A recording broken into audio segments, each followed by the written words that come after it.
It's timely, it's insightful, it's motivating, it's empowering. It's Time with Fred, your inspirational broadcast with host Fred Gaddy. Fulfillment isn't found with the old maps. It isn't made with the old tools. Using what we already know only leads to more of the same.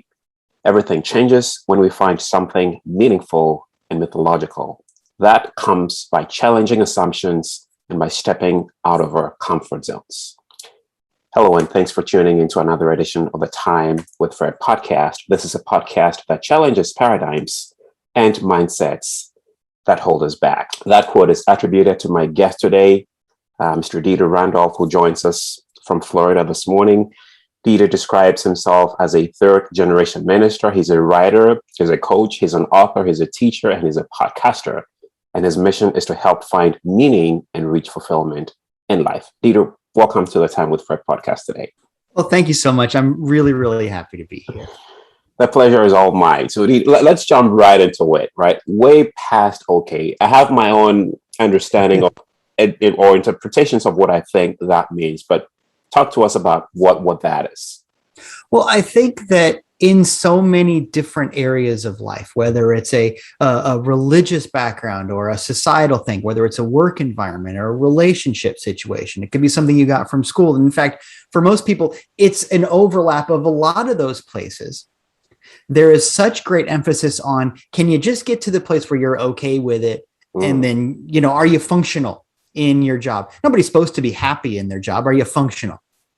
There's a lot of people that are like, well, I'm not really happy in my marriage, but it's okay. We don't fight all the time. I'm not really happy with my church. My life is miserable and it's not really addressing it, but someday I can go to heaven, for example. I don't like this, but someday I can, retire, get the raise, get the promotion, get the recognition, get the graduation. We are taught in so many different areas, and that belief is reinforced and reinforced and reinforced to just put up with, are you all right? Are you acceptable? And really, if you really squint at it a little bit, the real thing is, are you just miserable enough to where you don't ask any questions? Can you just put up with status quo? And I think that while there are a lot of people and ministries and self-help modalities and healing, whatever you want to call it, that are designed to help you get to a place where you're okay and you can put up with it, I don't think that's really the answer. I mean, think about how many success books you find in the bookstore that are about, here's how to make yourself really miserable so you can make a few more dollars. When you really think about it, there are so many things designed to help you cope. And I'm coming from a place where I say, well, what if your life isn't something you're supposed to cope with? What if you're supposed to flourish? And so instead of getting people to completely agree with my own belief system or whatever, I think that things can really change if I can just get people to go, you know what? I want to be more than okay. I believe that I'm entitled to a world that works for everybody and one that works for me. And I want to do my part in that. If I can just encourage people to do that, I don't need them to agree with me.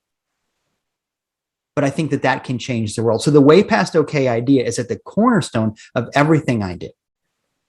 So how then, with all these strings, right, whether they're spiritual strings, emotional strings, mental strings that have us bound, right, to some of these paradigms in your work that you do. How then do we break away, right, from some of these things to find true meaning in life? I know that's what your latest book is about, right? How does one find true meaning in life? Because you talk to people, you ask them, how are you doing? And you hear reports like, oh, I'm maintaining so, right? And so this has become part of the norm, right? We say because it sounds good. But why can't I respond to you by saying, oh, I'm thriving, right? I'm top of the world. And that takes some level of effort, right? Yeah. But and it almost feels like you're sort of bragging or it's not the norm, because that's not what you hear. I mean, you hear it every now and then. But how do we break away from some of those paradigms, Dieter, in your opinion? Well, I think, again, just as you say, it's not easy because it goes against our training. We are trained to be dependent. Just like I said a little bit ago, we are trained to be kind of average. How are you doing? The answer you're supposed to say is, I'm fine. Because it's a non-challenging answer. We're trained to not challenge. A much better answer is either I am thriving, or even, you know what, I'm having a hard time right now. Those are both genuine answers. And I think they're both beautiful in their own way. Would that we create a world where we can say either or both of those things? Because the truth is, at any given moment, there are areas in which I'm thriving, and there are areas in which, you know what, I'm a little concerned. I'm working on some stuff because I'm here to grow. And man, I've got some growing places. I think we all do. Yes. There's stuff that I'm having a hard time with, and there's stuff that I'm just awesome about, love it, in love with, you know. We're not trained to do that because we're not trained to actually interact with each other. You know, one of my favorite authors, Fran Lebowitz, says the opposite of talking is not listening. The opposite of talking is waiting.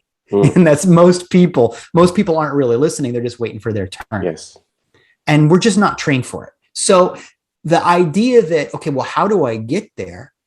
If someone asks me that, as you just have, and the kind of people who are listening to what we're saying right now are asking those kinds of questions, I have to say, first of all, you've already done the hardest part, because you have decided that you're worthy of an answer. And please understand with me that most people don't know that. You've done the hardest part, and that is that you've decided on more than misery.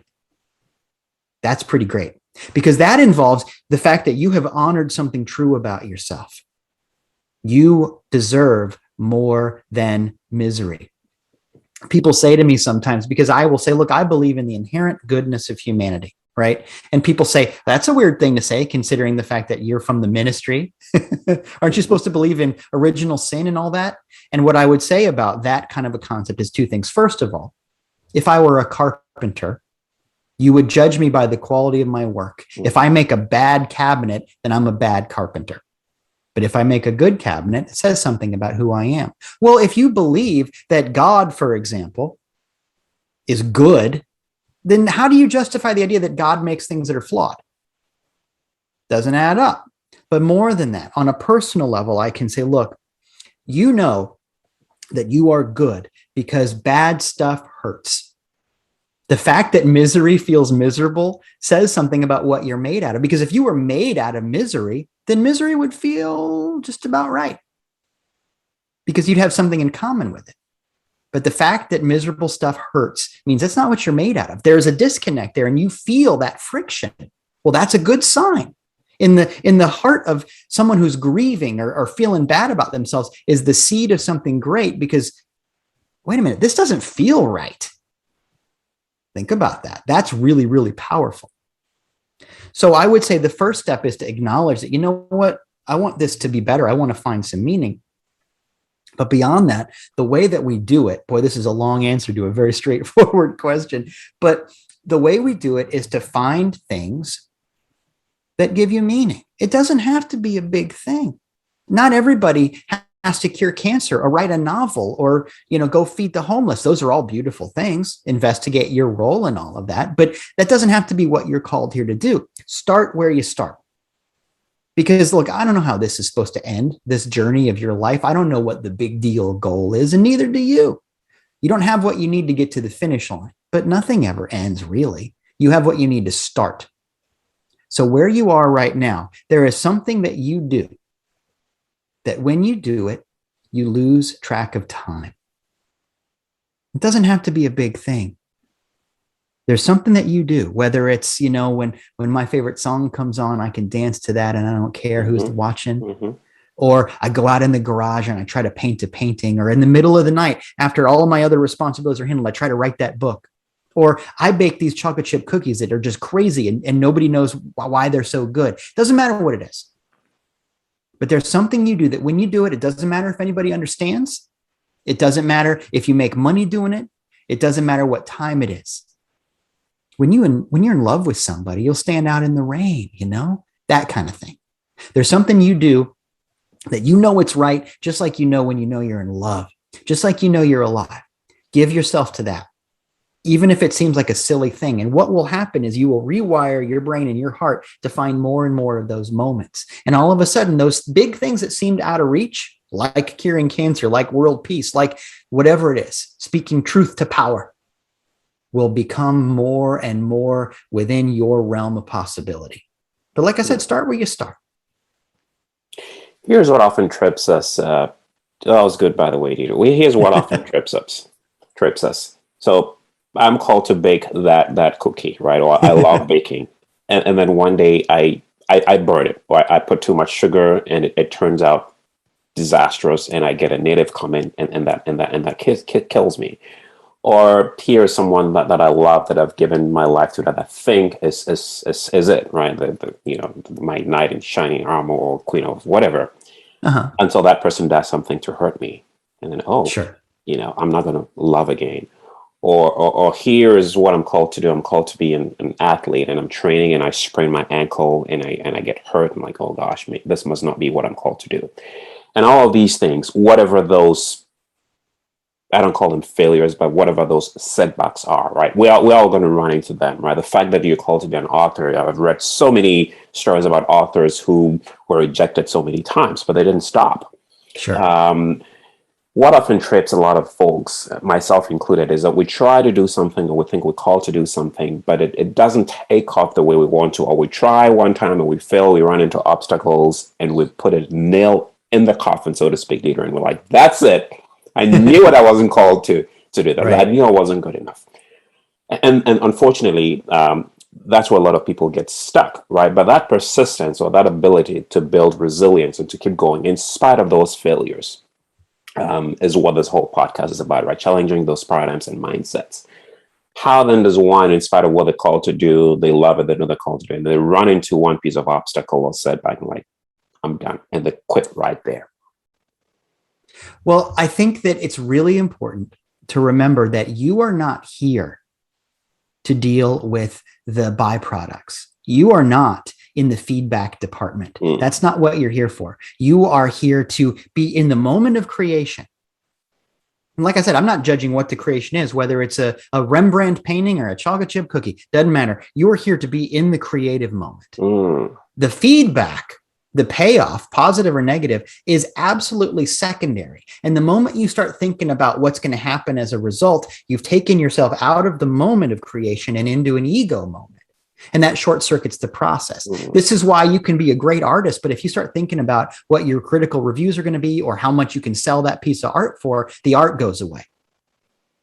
If you're in love with somebody and you start thinking about, well, what's in it for me? Or how are they going to respond to this? You take yourself out of the pure act of loving and into something that's more transactional. The creativity goes away. The purity goes away. What I say to people is, imagine you got a new job and you go and they show you, here's where your desk is, and everything is laid out for you. You have everything you need in order to do this job. And you walk right past your desk and you go downstairs to the payroll department, because you want to make sure they've got your address right. You want to make sure your paychecks come in, your insurance, your whatever, your social security, all that kind of stuff, your investment plan, whatever it is. You want to make sure that that payroll department is doing their job. And every single day you show up for work on time and you walk right past your desk and you go down to the payroll department to make sure they're doing their job. Well, pretty soon you're going to get fired because you're not doing the thing that you got hired to do, because you're not in the payroll department. Well, that's true of life. Your job is not how it's going to come out, and positive or negative. Now, obviously, we want to care about people. We want to pay attention to other people's feelings and stuff like that. That's not what I'm talking about. But people are going to feel all kinds of ways about what I do. As long as I do it with honor and a purity of heart, what's going to happen is what's going to happen. Ask yourself, can I do this thing I'm doing? Can I do it with honor? Okay, well, then you've done the thing you need to do, and you can't worry about what's going to happen. It's so easy to get caught up in one particular manifestation of what I'm doing. And that, again, becomes an ego thing. Sometimes people say, well, I wish I could get a new car. I'm praying about a new car, and I'm reading all of my books about how to manifest a new car. And first of all, I would go, do you really think your relationship with life, the universe, and everything, your connection with the divine is there so that you can have a new Buick? Is that really what this is all about? But I would say more than that. Ask yourself, why do you want the car? Well, because I want to be able to drive around. Okay, well, why do you want to drive around? Well, because this and that. Start asking yourself why and why and why until you get back to that purity of, I just know. And you'll discover that maybe it's not the car. Maybe it's that I want to feel free. And as long as you work on freedom instead of on one particular, I want that red car, You start to become immune to setbacks because, okay, well, I guess that wasn't how it was supposed to happen. People go, I want this one person to pay attention to me. Well, I think just about everybody's got a story about how they finally were able to date that one person and it didn't turn out so well. Because that's not your person. But you didn't really want that person. What you wanted is to not be alone. What you wanted was to love. And when you get into the purity of love itself, you will get out of the way of this is the person for me and start finding out that, oh, the right person was right around the corner. I was just looking in the wrong direction. And when you think about it, that's the plot of every love story. All of those romantic movies that we love to watch. Oh, I thought it was going to be that one person. It wasn't them. But finally, this terrible thing happened or this happy thing happened or a little bit of both. And I got out of the way and I realized, oh, it was that person who I thought was just my friend. And there she is.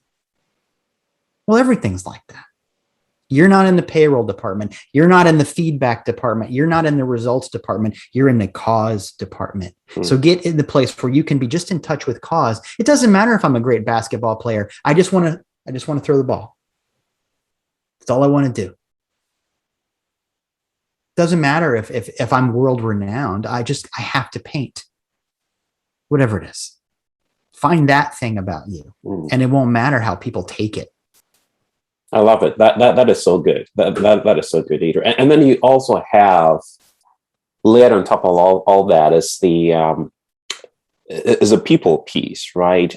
I don't want to do that because I'm going to risk this relationship, or I'm going to do this because my friend or parent or family member or so and so thinks is that, and so there is that fear of not doing what you're called to do because you don't want to disappoint someone, or we have invited into our inner circle, as I like to call it. There are all these distractions, right? These negative voices who are experts, so to speak, at what we think we should do, right? That we become so glued or we become so entrapped by these forces, right? And so breaking away from that also becomes a problem because here as well. And that's why people put all the business out there in social media, because they want that empathy, they want all those likes, because that gotta get those likes. Exactly, right? That gives them a sense of value. So we become so dependent on some of these things that we risk losing relationships, right? Just because of that.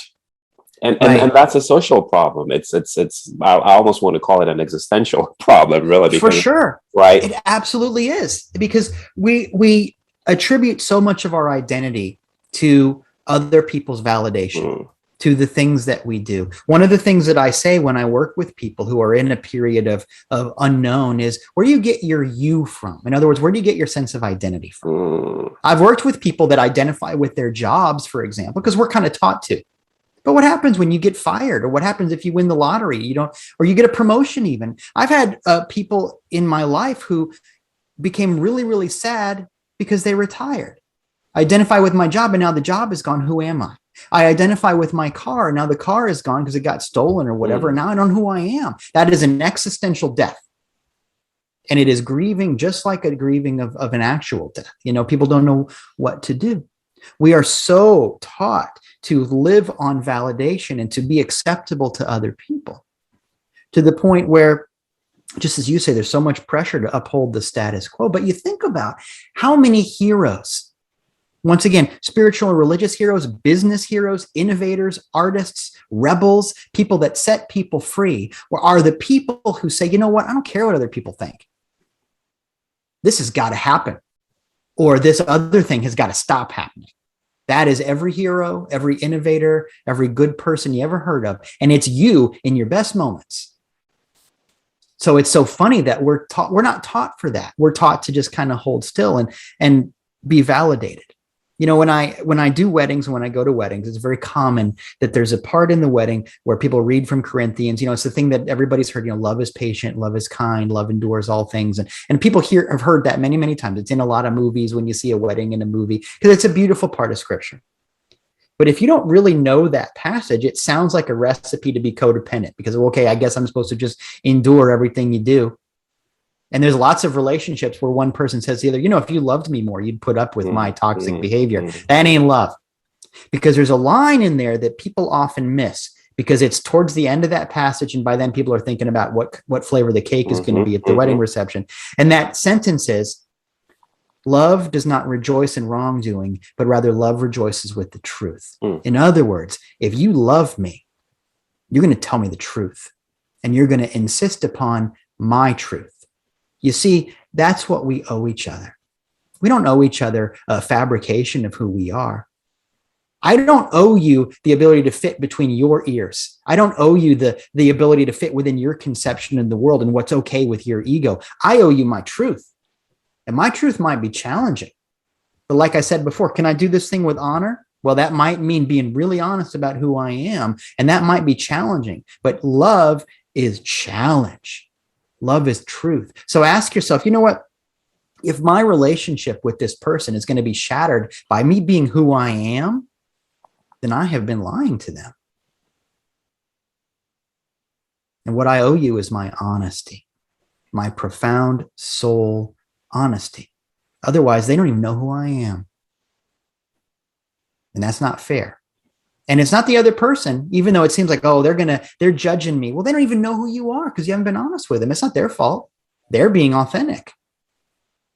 Even if they're being authentically mean, authentically racist, authentically, objectionable in any kind of way. If I'm fitting in with that because I don't speak up when they tell the inappropriate joke, let's say, or when they judge me and I let myself fit into their judgment, I'm the one who's lying. Not fair. And love tells the truth. That is such a powerful concept, and I love it. And this question of who are you, Dieter, I have asked that in a number of settings. I've asked that in my book, Believe Dare Become, and I actually ask it. I ask, what defines you? And what comes to mind every time I talk about this is, as you rightly said, we're judged or we feel validated by those external things. And I was listening to the news, and I've shared this story before. Some of our listeners may be familiar with it, about this man who had lost his job. I think that this was maybe a couple of years back. I was actually driving to work, and it was on NPR, and this man was responding to the reporter or the journalist, saying that he felt so worthless because he's lost his job, because everything else that he's lived for was tied to that job. And so it was a sad, I mean, it struck a chord, because what immediately came to mind was, if we become so attached to what we do, not downplaying it, you've gone to school, you're lawyer, attorney, whatever, that's not what I'm talking about. But if we allow who we are or what defines us to be so attached to those things, right? If you're saying you're defined by your job, the moment that job goes away, you're worthless.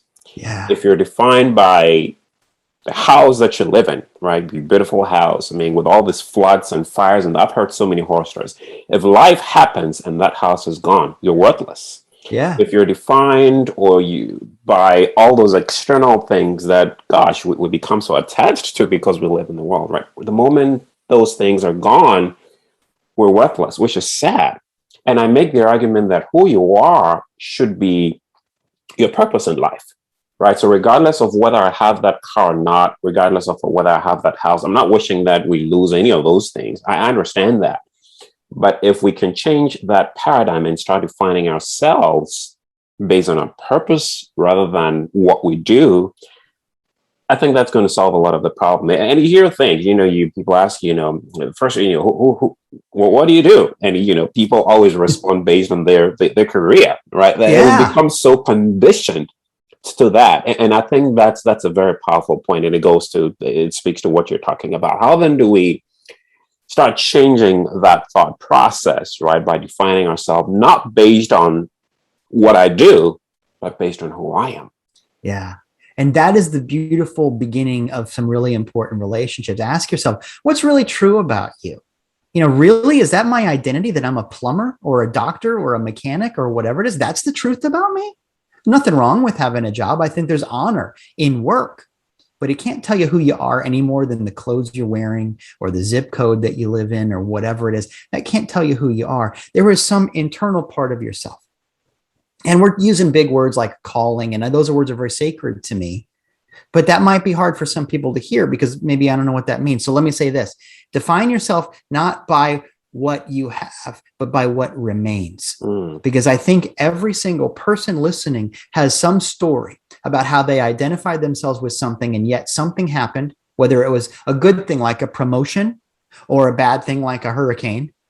And that thing you identified with went away. It's gone and you're still here. So I guess that wasn't it. That can't tell you who you are. And all of a sudden, those are very sad times in a lot of ways. And I don't want to take that away from somebody. But on the other hand, I guess the universe just needed a more honest version of you. Define yourself by what remains. And when you think about all of the things that you've been through, what has been constant? And defining yourself by a job or by a possession becomes so crazy. When I was a little kid, I really wanted a new bike for Christmas. I was convinced that if I had this bike, I'd be faster than the other kids in the neighborhood, that it would make me a cooler person, that it would just make me, And I wanted that bike, and I begged my parents, and I prayed about it, and I asked Santa Claus for the bike. I did everything you could do, and I got that bike. And for about 6 months, it was the best thing in the world. But you know what? I don't even know where that bike is now. I have no idea. It's gone, long gone. And yet I'm still here. Lots of people have something that they thought was going to define them, and it just doesn't. And that's okay. Find what remains, what is unkillable, untakeawayable, irrevocable. And that's the truth about you. Man, that hit a nerve. That hit every nerve in my body. Define yourself by what remains. Here, there's someone watching right now or listening to us, and it may be at a crossroads. They may not have even found themselves, or maybe up until now had defined themselves by that external thing, or maybe someone rethinking that value, or rethinking their purpose, and doesn't even know where to start from. I know you have a book out there. I want to talk a little bit about the book, but I want you to speak more importantly before we talk about the book here. You talk to that person. I'm going to tell you what to say, but you speak to that person. You speak to that listener right now listening to you and just wanting to know, where do I start? Or maybe I need to rethink some of these values or things that I thought were the end all be all. Why don't you address them as we kind of wrap up here? Well, what I would say to that person is, first of all, the fact that you're listening, just like we said before, means that you've done the hard work already. You've made a decision.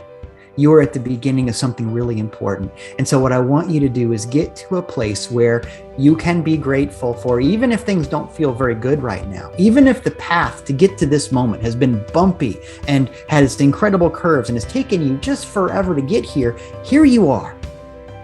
This is a moment of recovery. This is a moment of decision for you. You can decide that you're made out of something bigger. You can look back at all of the seeming failures of your life and realize that, you know what, stuff is gone, but I'm still here. And that means you have what it takes to take one more step, to take one more moment and be intentional about that moment, to find something that feeds your soul, that lifts you up instead of wears you out. There's something.